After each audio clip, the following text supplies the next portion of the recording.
Assalamu alaikum dear students, welcome again to online class. ये class है BHS मकाम के लिए and this is class 9th subject political science. तो political science में डेमोक्रेसी हमारा हो गया, तो आज हम कॉन्स्टिट्यूशन पढ़ रहे हैं। कल हमने पढ़ा नीड ऑफ कॉन्स्टिट्यूशन, तो सम बेसिक रूल्स भी आपने पढ़े। तो अब हम देखेंगे कि पहले ही आपने देखा कि कॉन्स्टिट्यूशन मतलब जो होता है इसी के इर्द गिर्द सारा घूमता है, इसी से गुजर मतलब सारे जो रूल्स कुछ बनते हैं वो इसी में फाइनल हो जाते हैं। एक आइन जो होता है तो वो कॉन्स्टिट्यूशन में ही वो सारी चीज़ें फिर फाइनल हो जाती है। We need constitution to fulfil following tasks. अब हमें देखना है कि हमें कॉन्स्टिट्यूशन की ज़रूरत किन चीज़ों के लिए पड़ती है। It generates A degree of trust and coordination among people that is necessary for the different kinds of people living together. जो कॉन्स्टिट्यूशन होता है, आइन होता है, ये जनरेट करता है degree of trust and coordination, एक दूसरे के साथ मेल मिलाप, अमंग द पीपल, उन लोगों के दरमियान कि जो मतलब एक ही जगह रहते हैं लेकिन मतलब डिफरेंट काइंड्स ऑफ पीपल या different from which affiliate with different these religions. तो डिफरेंट रिलीजन्स जो होंगे उनके या डिफरेंट काइंड्स ऑफ पीपल होंगे वो एक साथ रहेंगे, तो कॉन्स्टिट्यूशन उनके लिए एक ट्रस्ट और एक कोऑर्डिनेशन जनरेट करता है।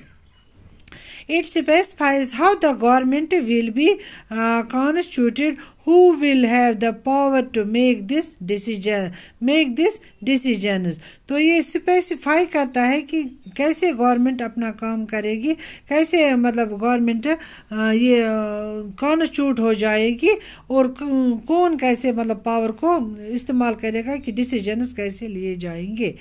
It lays down limits to the powers of the government and also specifies the rights of the citizens।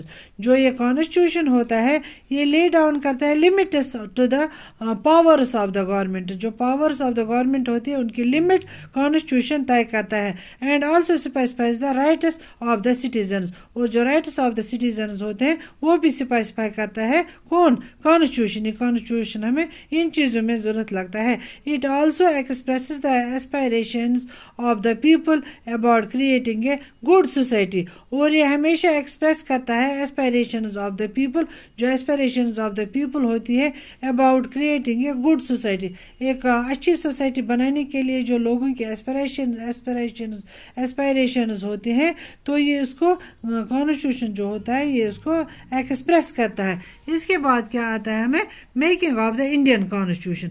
अब देखना है हमें इंडियन कॉन्स्टिट्यूशन क्या है। The British left the decision to the rulers of princely states. जो मतलब जब India मतलब आज़ाद हुआ 1947 में, उससे पहले जो ब्रिटिश रूल यहाँ था, तो ब्रिटिशर्स जब निकले तो उन्होंने जो प्रिंसली स्टेट्स थे उनको ये रखा कि उनकी मर्जी है टू मर्ज विद इंडिया और पाकिस्तान, चाहे वो इंडिया के साथ बैठेंगे चाहे पाकिस्तान के साथ बैठेंगे, और टू रिमेन इंडिपेंडेंट, ये अलग रहेंगे। The constitution makers were anxious about the present and future of the nation। जो कॉन्स्टिट्यूशन मेकर्स थे वो मतलब जो फ्यूचर ऑफ द नेशन था उसके मुतालिक वो बहुत ही ज़्यादा मतलब एंशियस थे और कंसर्न थे, तो इसलिए उन्होंने ये मतलब डिसीजन किया। The path to constitution. अब हमें देखना है पाथ टू कॉन्स्टिट्यूशन क्या है। The concept of creating the Indian constitution had evolved during the freedom struggle. जो कॉन्शियस जो मतलब कॉन्स्टिट्यूशन का आइडिया जो था वो तो उन्हीं दिनों में आया था जब फ्रीडम की स्ट्रगल चल रही थी। There were different views regarding what path India should take by after independence. तो ये क्या था, देयर वर डिफरेंट व्यूज़, मतलब डिफरेंट व्यूज़ थी कि अगर इंडिया मतलब आज़ाद होगा, ब्रिटिशर से आज़ाद होगा, तो वो कौन सी पाथ चुनेगा इंडिपेंडेंस के बाद, आज़ादी के बाद। But some basic ideas were accepted by everyone. लेकिन कुछ मतलब बेसिक ये थे आइडियाज़ थे कि जो मतलब सब लोगों ने एक्सेप्ट किए, जो सब लोगों को एक्सेप्ट करने थे।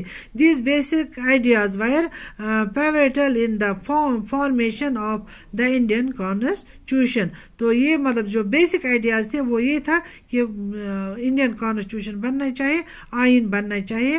تو انشاءاللہ ڈسکشن آن امپورٹنٹ ٹاپکس ہم کل پڑھیں گے. ٹل دین اللہ حافظ.